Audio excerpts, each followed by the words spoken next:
നമസ്കാരം. ലോകത്തെ ഏറ്റവും ശക്തമായ സൈനിക ശക്തി എന്ന് വിശേഷിപ്പിക്കപ്പെടുന്ന അമേരിക്ക ഇന്നൊരു അസ്വസ്ഥമായ യാഥാർത്ഥ്യത്തെ നേരിടുകയാണ്.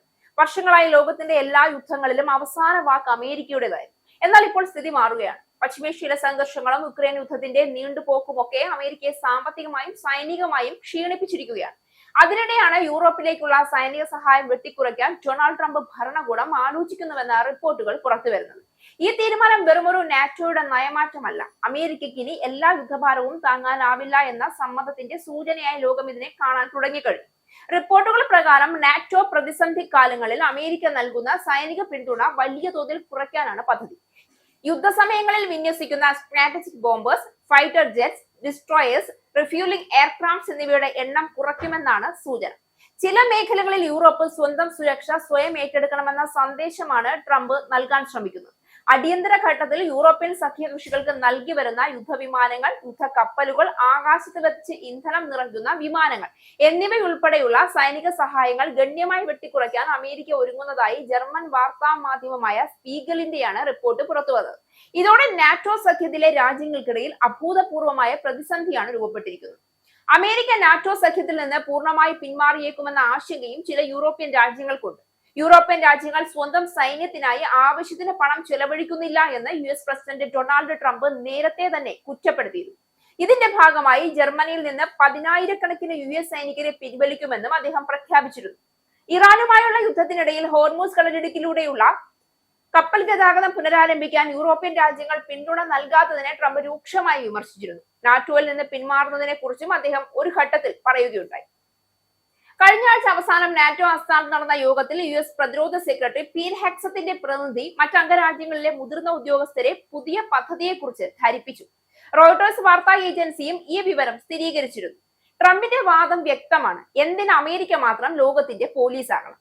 യൂറോപ്യൻ രാജ്യങ്ങൾ സ്വന്തം പ്രതിരോധ ചെലവ് വർദ്ധിപ്പിക്കണമെന്നും അമേരിക്കയുടെ മേൽ അമിത ആശ്രയം അവസാനിപ്പിക്കണമെന്നും അദ്ദേഹം ഏറെ നാളായി ആവശ്യപ്പെടുന്നുണ്ട്.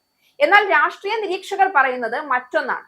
അമേരിക്കയ്ക്ക് യുദ്ധഭാരം തുടരാൻ കഴിയാത്ത അവസ്ഥയിലാണ് കാര്യങ്ങൾ നീങ്ങുന്നതെന്നാണ് അവരുടെ വിലയിരുത്തൽ.